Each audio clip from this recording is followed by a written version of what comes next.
ଅଝାଡ଼ ଝାଡ଼ ଜଙ୍ଗଲେ ତପସ୍ୟାରେ ବସିଲ।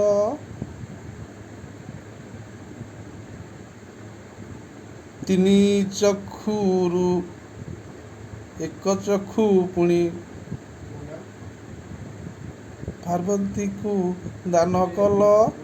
କାଳୀ ରୂପ ଧରି ସଂହାର କର ବୋଲି ତୁମେ ହିଁ ନିର୍ଦ୍ଦେଶ ଦେଲ।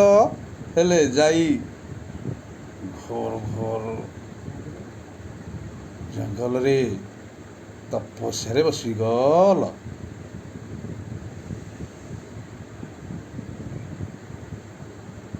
କାଳିମା ଖାଇବି ଖାଇବି ଖାଇବି ଏକା ବୁଦ୍ଧିଜୀବୀ ଗଣେଶ।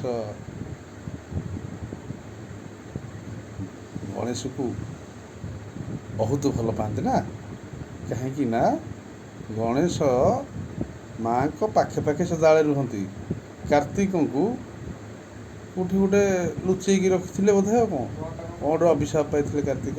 ନା ନାଇଁ, ସର୍ଟକଟ୍ରେ କହୁଛି ଗୁରୁଦେବମାନଙ୍କୁ, ଆପଣ ପୂରଣ କରିବେ ନା। ଆଉ ଜୟ ଜଗନ୍ନାଥ।